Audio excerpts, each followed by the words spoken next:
नमस्कार विद्यार्थी मित्रांनो, स्वागत आहे आपलं BMS मराठी यूट्यूब चॅनलवर। तर आजच्या व्हिडिओमध्ये आपण संधी या प्रकरणाला सुरुवात करणार आहे। आता तुम्हाला माहिती असेल तुमची BMS युनिव्हर्सिटीची एग्जाम आपली 1 महिन्यावरती आली आणि आणखी सारी विद्यार्थ्यांचा संधी हा प्रकरण चांगल्या प्रकारे अभ्यास झालेला नाहीये। तर आपण यासाठीच आजचा हा लेक्चर सिरीजचा व्हिडिओ सुरुवात करत आहे। आता हा ब्रह्मास्त्र सिरीजचा आपला पार्ट म्हणून हा आपण व्हिडिओ बनवतोय। काही जण म्हणते सर आवाज आला काय झालं बाळा, थोडं आता वातावरणात चेंजेस म्हणून थोडं फिरायला गेल्यामुळे थोडं वातावरणामध्ये गाड्यामध्ये थोडं चेंज पाहायला मिळेल, पण कन्सेप्ट एकदम मी क्लिअर सांगाल एवढं मी गॅरंटी देतो। आणि एकदम आजचा जो व्हिडिओ असणार तो बेसिक पासून सांगणार तुम्हाला संधी या प्रकरणामध्ये। या आपला व्हिडिओ मध्ये जवळपास 3 ते 4 व्हिडिओ बनवल मी संधी या प्रकरणावरती, तुम्हाला फ्री मध्ये भेटून जाते YouTube चॅनलवरती। तर या सांगाल या प्रकरणामध्ये एकदम 0 तो हाय लेवल पर्यंत तुम्हाला एकदम संधीचं नॉलेज करून द्यायची माझी जिम्मेदारी राहिली। एकदम सिलेबस वाईज सगळं काही मी शिकवलं तुम्हाला, फक्त व्हिडिओ तुम्हाला काळजीपूर्वक पाहायचा आहे। संधी म्हणजे काय ते तुम्हाला एकदम विसर्ग संधीच्या शेवटीपर्यंत तुम्हाला सगळं काही शिकवलं मी इथे, समजलं ना। तर व्हिडिओ सुरुवात करूया आता बघा, संधी हे प्रकरण आपल्या पेपरमध्ये असणारे 15 मार्कचं वेटेज दिलं। यामध्ये एक आपल्याला एक LAQ आणि एक SQ पेपरमध्ये फिक्स असणार आहे, समजलं। एक LAQ आणि एक SQ, त्यामुळे खूप महत्त्वाचा पार्ट आहे। पेपर 1चा टॉपिक आहे। पेपर 1चे 3 टॉपिक आपल्याला खूप महत्त्वाचे आहेत। कोणकोणते? संधी झालं, समास झालं, कारक झालं। हे 3 टॉपिक तुम्ही चांगले जर पेपरमध्ये कव्हर करून गेले तर तुम्हाला 45 मार्क जवळपास म्हणजे हाफ पोर्शन पेपर 1चा हे 3 टॉपिक कव्हर करतात, समजले ना।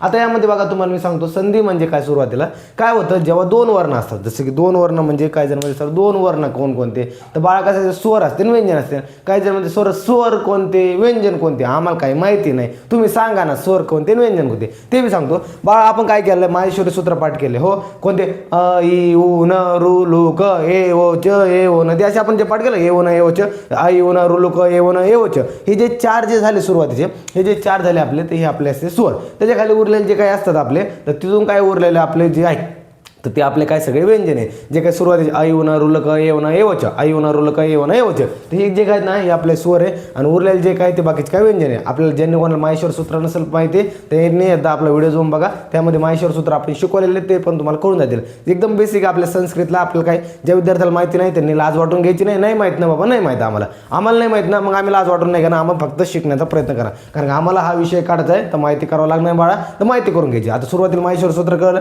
स्वर कोणते कळले, व्यंजन कोणते कळले। पहिले जे 4 आहेत काय कोणकोणते 4 म्हणजे 4 लाईनचे जे पहिले जे काय जे आपले 14 सूत्र आहे त्यातले 4 सूत्र जे असतात ते स्वर आहे, आणि बाकीचे उर्वरित जे सूत्र ते सगळे काय व्यंजन आहे। आई उना रुल क ए उना ए वच, हे जे काय झाले ना आपले ते आपले स्वर आहेत, बाकी सगळे काय व्यंजन आहे, समजले। आता यामध्ये तुम्हाला सांगतो बघा, जेव्हा 2 वर्ण असतील म्हणजे स्वर किंवा व्यंजन, जेव्हा 2 वर्णामध्ये कोणते येते, एक तर इथे स्वर येतील, इथले तुम्ही ध्यानात राहील विद्यार्थ्यांना, एक तर स्वर येईल किंवा व्यंजन येईल, स्वर येईल किंवा व्यंजन येईल। जेव्हा 2 वर्ण बघा पुसून गेलं इथं, जाऊ द्या काय नाही, हे बघा काय म्हटलंय की 1 मिनिट, हां, जेव्हा 2 वर्ण एकमेकांच्या अगदी समीप येतात, एकमेकांच्या अगदी समीप येतात त्याला आपण संधी असं म्हटले।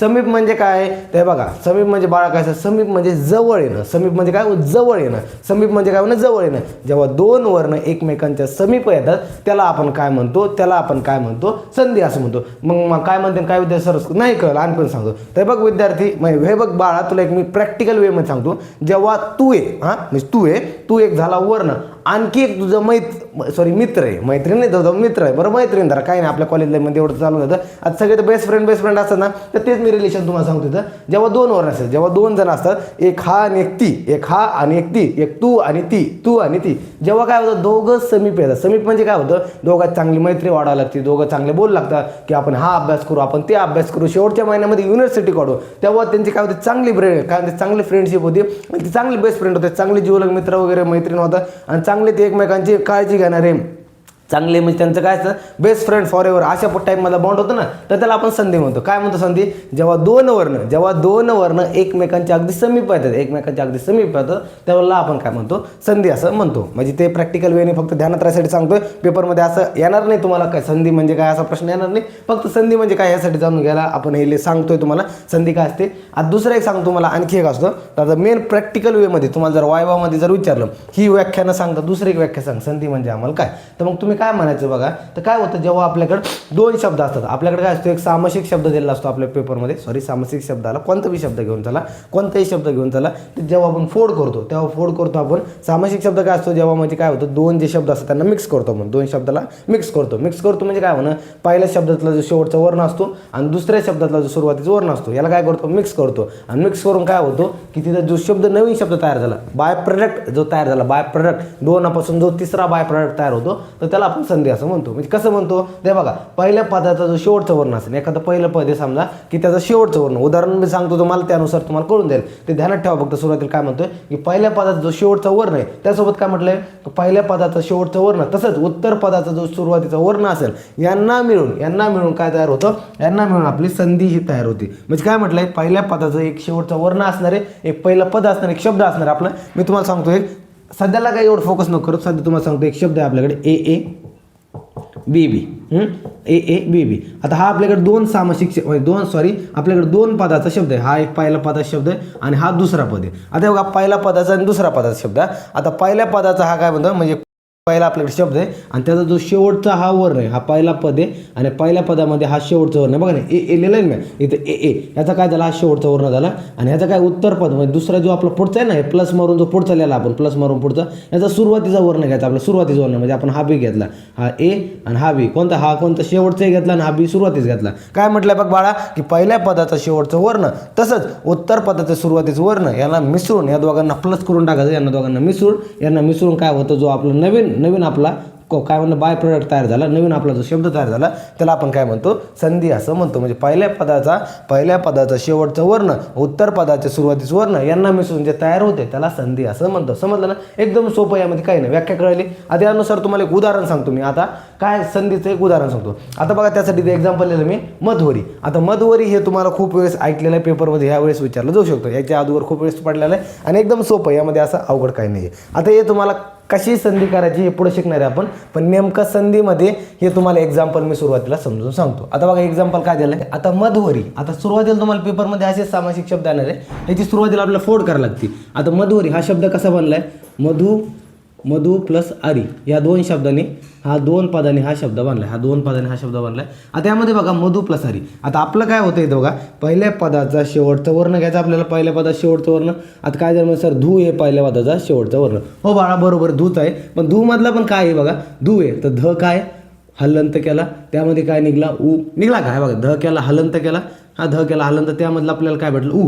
हे झालं आपला शेवटच्या पदातला, काय झाला आपला पहिल्या पदाचा शेवटचा वर्ण, की आपण काय केला, हा धू उचलला, धूला हलंत केलं, त्यामध्ये काय आपल्याला भेटला, आपल्याला ऊ भेटला. जर सर आम्हाला असा जर ध भेटला असता, कसा ध भेटला असता आहे बघा, असा जर ध भेटला असता तर यामध्ये शेवटचं वर्ण कोणता असता, तर यामध्ये शेवटचं वर्ण काय ध हलंत केला आणि ह्यामध्ये काय भेटला आपल्याला अ सापडला असता. जर सर आम्हाला ध जर पेपरमध्ये असा आला तर यामध्ये सांगा बरं आम्हाला की कोणता वर्ण लपलेला आहे. त्या बघा हा हलंत आहे ना, मग हलंत म्हणलं हलंत, यामध्ये कोणताही लपलेला शब्द नाही. ह्या बघा इथं काय केलं, धू त्याला हलंत केला, यामध्ये आपल्याला काय भेटला ऊ भेटला. त्यानंतर हा पूर्ण ध होता, या पूर्ण त्याला हलंत केलं, यामध्ये आपल्याला अ भेटला, हलंत ध भेटला. ह्या हलंतमध्ये काही लपलेलं नसतं. आता बघा हे बघा मधू, धू मधला आपण ध केला हलंत, ह्याला मग ऊ बाजूला केला, हा झाला आपल्या पहिल्या पदाचा शेवटचा वर्ण. आता बघा आपलं दुसरं पद आहे, आता दुसऱ्या पदाच्या सुरुवातीचं वर्ण घ्यायचं. सुरुवातीचं वर्ण काय येतो, काही असेल तो घ्यायचा. आता बघा इथं काय आलं, हे दोन्ही काय झाले, हा ऊ अ इ ऊन आलं का, अ इ ऊ आलं ना, मग काय आतला माहेश्वरी सूत्रामधला तिसराच वर्ण आला पहिल्या सूत्रातला, तर आलं ऊ हा स्वर आहे आणि जो हा अ आहे तर अ पण काय आपला स्वर आहे. तर हा उत्तर पदातला पहिला आपण वर्ण घेतला, उत्तर पदाचा सुरुवातीचं वर्ण घ्यायचा आपल्याला, तर तो पण काय आला अ आहे. आता आपल्या इथं मेन गेम होणार आपला, तर ऊ आणि अ.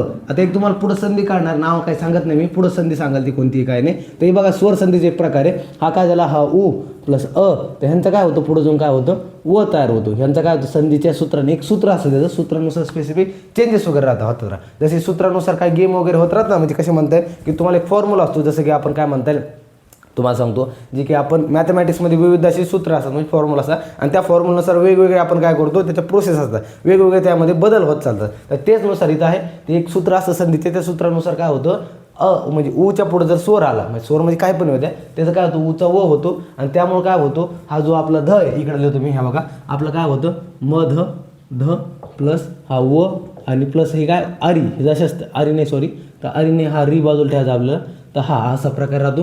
तर इथं काय होतं असा चेंजेस पाहायला मिळतो. मग मध प्लस व आणि री, मग यामध्ये काय होतो आपला हा जो ध आहे आणि हा मिक्स होईल. हा ध कारण की अर्धा आहे ना, अर्धा आणि पूर्ण, जिथं पण तुम्हाला अर्धा भेटत त्याला पूर्ण म्हणजे काय करायचं, पूर्णात मिक्स करून टाकायचं, पुढच्यात मिक्स करून टाकायचं. मग हा झाला मध व आणि री. तर काय बघा शब्द काय झाला, मध्वरी. काय शब्द झाला, मध्वरी. समजलं. हे बघा इथं मध्वरी हा शब्द तयार होता. असा गेला आपण जी फोड केली मधु प्लस आरी, त्यामधला आपण काय केला, पहिल्या पदातला शेवटचा वर्ण शोधला, कोणता, ध मध्ये आपला ऊ सापडला, आणि उत्तर पदातला पहिला वर्ण घेतला. आपण पुढच्या पदातला पहिला वर्ण काय होता, स्वर होता, होता. म्हणजे स्वर आला प्लस कोणती झाली, स्वर संधी झाली. त्यामुळे तुम्हाला सांगतो पुढे स्वर असतं, व्यंजन असतं, विसर्ग असे 3 संदेश प्रकार असतात. त्यातला आपला एक प्रकार इथं ही संधीतला प्रकार आहे, हा स्वर संधी. त्यामधली उ आणि अ यांचं एक सूत्र असतं. त्या सूत्रानुसार ऊचा ओ झालेला इथं, ते सूत्र तुम्हाला पुढं कळंन कसे काय नाही. यामध्ये काय केलं बघा, म ध हलंत ध घेतला, आणि हा अ प्लस ऊचा जो झाला ना, ऊ प्लस अचा व झाला, प्लस री उरलेला री इथं लिहून टाकला. पण मधवरी अशा प्रकारे इथं शब्द तयार झाला आहे. आता तुम्हाला इथं सांगतो याची संधीचे 3 प्रकार पडतात, स्वर संधी, व्यंजन संधी, विसर्ग संधी. त्यामध्ये तुम्हाला मी तर थोडं शॉर्टमध्ये सांगण्याचा प्रयत्न करतो, आणि आपण काय करू, संधीच्या पहिल्या टॉपिकला सुरुवात करूया. आता आपण प्रकार बघू याचे. आता सुरुवातीला तुम्हाला सांगतो संधीचे मुख्य 3 प्रकार पडतात. कोणकोणते, स्वर संधी, व्यंजन संधी आणि विसर्ग संधी. आपल्या सिलेबसला आपल्याला 3 संधीचे प्रकार दिले, स्वर, व्यंजन आणि विसर्ग. आता यामध्ये तुम्हाला सिंपलमध्ये फॉर्मॅटमध्ये सांगितलं, एकदम मी तुम्हाला पेपरमध्ये एवढं ध्यानात ठेवायचं, आपल्या जास्त शिल्लकचं डोकं नाही लावायचं. आधी स्वर संधी असणार आहे. ती स्वर संधी कशी बनलेली असणार आहे, जेव्हा पहिलं पद आणि दुसरं पद हे दोन्ही पद काय असणार, स्वर असणार आहे. पहिलं पद आणि दुसरं पद जर स्वर आले तर ती आपली कोणती संधी होती, स्वर संधी. आता काय जण म्हणजे सर आम्हाला दोन्ही पद कसे कळतील स्वर आहे, तर मी तुम्हाला सांगतो. असा तुम्हाला पेपरमध्ये येईन बघा की देवेंद्र अशा प्रकारे एक शब्द येईल. उदाहरण थोडं समजून घेऊया की देवेंद्र असा शब्द येईल. यामध्ये तुम्हाला काय करायचे, सुरुवातीला फोड पाडायची. आता हा शब्द कसा बनला असेल बघा, देवेंद्र. बघा नाही इथं काय केलं, देव आपण बाजूला केला, देव बाजूला केला, आणि हा काय इथं बघा देव, आणि इथं काय येतो, हा बघा इथं आता हा काय होतो, देव नॉर्मल पाहता देव प्लस कसा होतो, आता हा आहे ना, तर इंद्र. हां, देव प्लस इंद्र. आता असा शब्द बनलेला ना, सॉरी हां का नाही, एकच आपलं मात्र आहे. तर बघा असा शब्द बनला, काय जमेल सर आम्हाला कळलं नाही. हे बघा आता बघा देव प्लस इंद्र अशा प्रकारे हा शब्द आहे बघा. देव व काय केला आपण, हलंत गेला, देव प्लस इंद्र, बरोबर आहे. आता यामध्ये काय होतं, इथं एक तुम्हाला काय होते, संधी घडून येते. आता जो ए, तर एचं मध्ये नॉर्मल काय असते, ई असते ही, आणि ती ईचा काय झालेला असतं, ए झालेला असतो. म्हणजे काय होतं, हा देव आणि हा करू अनुस्वार जसा जसा, आणि हा द्र. तर बघा काय, देव प्लस इंद्र. आता ईचा काय झालेला असतो, ए झालेला असतो, ईचा हा ए झालेला असतो. म्हणून अशा प्रकारे संधी असते ही. त्यामध्ये बघा तुम्ही आता नॉर्मली, आता बघा हा ओ आहे, तर इकडे बघा देव प्लस काय, इंद्र. आता तुम्हाला मी जे सांगितलं होतं बघा, अ ई ऊ न रू लू क ए व च, ए व च आणि ए ओ न. तर हे बघा ए व आलं ना, हे बघा ए ओ च आलं त्यातलं. आता ई बघूया, ई कुठे येतं, अ ई आलं 2 नंबर आलं पहिल्या सूत्रात, तर तिथं ई. तर बघा दोन्ही काय आलं, हा पण स्वर आहे आणि हा पण स्वर आहे. जेव्हा पहिल्या पदातील स्वर आणि दुसऱ्या पदातील स्वर, म्हणजे स्वर म्हणतात दोघांची मिळून काय होती, तिथं दोन्ही स्वर असतील तर त्याला आपण स्वर संधी म्हणतात. इथं आपल्याला स्वर प्लस व्यंजन जमणार आहे का, तर नाही. व्यंजन प्लस व्यंजन जमणार आहे का, तर नाही. तर आपल्या इथं काय जमतं, जेव्हा स्वर प्लस स्वर जेव्हा दोन्ही जागेवर येईल, स्वर आणि स्वर, पूर्व पदात पण स्वर असेल आणि उत्तर पदात पण स्वर असेल, तर तेव्हा ती काय होती, आपली संधी स्वर संधी असते. नंतर दुसरी बघा संधी कोणती ती, तर ती येते व्यंजन संधी. आता व्यंजन संधीचं कसं असतं, थोडं स्वरपेक्षा थोडी डिफरंट राहते. यामध्ये काय राहतं की पहिल्या पदातील काय असेल, म्हणजे शेवटचा वर्ण हा व्यंजन राहतं, आणि दुसऱ्या पदातील जो म्हणजे उत्तर पदातील जो सुरुवातीचा वर्ण असेल तो एक तर स्वर येईल किंवा व्यंजन येईल. इथं बघा व्यंजन असेल, पहिल्या पदात म्हणजे पूर्व पदात काय असेल, व्यंजन असेल, आणि उत्तर पदाच्या सुरुवातीला स्वर असेल किंवा व्यंजन असेल. इथं सांगू शकत नाही आपण ठराविक स्वरच असेल का व्यंजनच असेल, पण दोन्हीपैकी आपल्याला कोणता पाहायला मिळू शकतो. कधी व्यंजन पण होईल किंवा व्यंजन प्लस स्वर पण अशी तुम्हाला पाहायला मिळू शकते. पण कंडिशन बघा, जे आपलं पूर्वपद असेल ना, तर पूर्वपदात काय असेल, व्यंजनच तुम्हाला पाहायला भेटणार आहे. पूर्वपदात काय व्यंजन पाहायला मिळणार, पण उत्तर पदात स्वर येईल किंवा व्यंजन येईल, तेव्हा जी कंडिशन असते तर त्याला आपण व्यंजन संधी असं म्हणतो. आता इथं बघा उदाहरण देईल तुम्हाला, तट्टिका. तर आता बघा तत प्लस टिका. आता काय होतं, तुम्हाला पुढं व्यंजन संधीचा हा प्रकार आहे. आता हा त असतो ना, तर त पुढं ट आल्यामुळं, तर हा तचं काय होतं, हलनचा ट होतो, आणि त्यामुळे हा शब्द काय तयार होतो बघा, पुढं त, हा ट तयार होतो, हा तचं काय होतो, ट तयार होतो. तचं का ट झाला, तर हा त्याच्या पुढं ट आला आहे, म्हणून तुम्हाला पुढं कळलं ते नंतर का कसं झालं. पण एक सांगतो मी, हा बघा तचं काय होतो, ट होतो, त्यामुळे त जशाच राहतो. हा तचं काय झाला, ट झाला, हा हलंत होता म्हणून हा पण हलंत आला, आणि पुढचं टिका. तर अशा प्रकारे तट्टिका हा शब्द तयार होतो इथं. तर अशा प्रकारे ही आपली व्यंजन संधी असते. यामध्ये बघा पूर्वपदात काय बघा, अ ई ऊ न हाय का, बघा मी सांगतो, अ ई ऊ न रू लू क ए व न, सॉरी ए ऊ न ए ओ न. हे बघा अ ई ऊ न रू लू क ए ओ न एवच, त्यामध्ये कुठे आपल्याला त पाहायला मिळाला का तर नाही, तर मग हे काय झालं आपली व्यंजन झाली. त्यानंतर बघा काय म्हटले, मग अ येऊन रुलक एवण एवच, ट कुठं आहे का तर नाही. तर मग अशा प्रकारे आपण ओळखलं हे दोन्ही काय व्यंजन आणि व्यंजन आहे, आणि ही काय ही व्यंजन संधीची आहे. म्हणजे व्यंजन प्लस व्यंजन झाली असेल तर व्यंजन संधी, व्यंजन प्लस स्वर झाली असेल तर ती पण काय व्यंजन संधी. स्वर प्लस स्वर असेल तर स्वर संधी, स्वर प्लस स्वर असेल तर स्वर संधी, व्यंजन प्लस स्वर असेल तर व्यंजन संधी, व्यंजन प्लस व्यंजन असेल तर व्यंजन संधी, तर स्वर प्लस स्वर असेल तर स्वर संधी. समजलं ना, स्वर प्लस स्वर असेल तर स्वर संधी. त्यानंतर बघा आता विसर्ग संधी. आता विसर्ग संधीमध्ये काय सांगितलं बघा, यामध्ये काय बघा, आता तुम्हाला एक सांगतो, तुमचा एखादा पहिला पूर्वपद असेल तर पूर्वपदाच्या शेवटी तुम्हाला काय पाहायला मिळणार आहे, तर विसर्ग पाहायला मिळणार आहे. तर विसर्ग कसा असणार आहे तुम्हाला सांगतो, जसं की बघा आता राम शब्द असतो ना आपला राम तर असा जो पूर्वपदाच्या शेवटी असणार आहे विसर्ग, तर असा विसर्ग तुम्हाला पाहायला मिळणार आहे. आणि त्याच्या पुढे जर दुसरा काही एखादा शब्द असेल तर उत्तरपदात स्वर येईल किंवा व्यंजन येईल, स्वर येईल किंवा व्यंजन येईल, तर त्याला काय म्हणतो आपण विसर्ग संधी आणतो. तिथं बघा व्यंजन संधीप्रमाणेचे व्यंजनमध्ये व्यंजन प्लस स्वर किंवा व्यंजन होतं, त्याचप्रमाणे विसर्गामध्ये विसर्ग प्लस स्वर किंवा व्यंजन, अशा प्रकारे संधी असतात 3. की बघा सूत्र, स्वर असेल, स्वर म्हणजे कशी होती, जेव्हा दोन्ही वर्ण स्वर आले तर स्वर संधी, जेव्हा व्यंजन प्लस स्वर किंवा व्यंजन असेल तर म्हणजे बघा ना ऑब्लिक मधात बरं, तर ती असते व्यंजन संधी. आणि विसर्गामध्ये काय असेल, विसर्ग असेल तर त्याच्या उत्तरपदात तुम्हाला एक तर स्वर येईल किंवा व्यंजन येईल. तर अशा प्रकारे तिन्ही प्रकार असतात आपले संधीचे. तर अशा प्रकारे हा व्हिडिओ होता पूर्ण. मी तुम्हाला पुढच्या व्हिडिओपासून, आता हे थोडा बेसिक इंट्रोडक्शन होता, एकदम तुम्हाला समजलं असेल. ज्यांना नोट्स वगैरे बनवायचे असेल त्यांनी नोट्स वगैरे बनवून घ्या. पुढच्या व्हिडिओपासून आपण स्वर संधी कव्हर करूया पूर्ण, त्यानंतर करूया व्यंजन संधी पूर्ण, आणि त्यानंतर कव्हर करूया आपण विसर्ग संधी. एकदम 3 ते 4 व्हिडिओमध्ये पूर्ण संधी प्रकार संपवूया. 15 मार्कचं वेटेज आहे. 2 ते 3 दिवसामध्ये पुढच्या आपण पूर्ण हे कव्हर करूया. ज्यांना कोणाला आणखी संधीचा अभ्यास नसेल त्यांनी हे व्हिडिओ नक्की बघा. एकदम 0 पासून शिकवणार आहे, बेसिकपासून सांगणार, जसं इथं सांगितलं ना मागं त्याचप्रमाणे सगळं काही सांगणार आहे. फक्त व्हिडिओ रेग्युलर पहा आणि त्यासोबत तुमचे काय फीडबॅक आहे ते पण मला नक्की सांगा. चला, जेणेकरून मला पण कळेल की टीचिंगमध्ये काय सुधारायचं किंवा तुम्हाला पण काय द्यायचं, आणखी काय कशावर व्हिडिओ हवे ते सुद्धा सांगा. आणखी काही स्ट्रॅटेजी वगैरे पाहिजे असेल तर नक्की सांगा, कारण की 1 महिन्यावरती पेपर आलेला आहे बाबा. चांगला अभ्यास करावा लागेल आपल्याला, कारण की आपले शेवटचे पेपर आहे युनिव्हर्सिटीचा, त्यामुळे आपल्याला ह्या शेवटचा 1 महिना चांगला अभ्यास करायचा आहे. समजलं ना, त्यामुळे चांगला अभ्यास करा.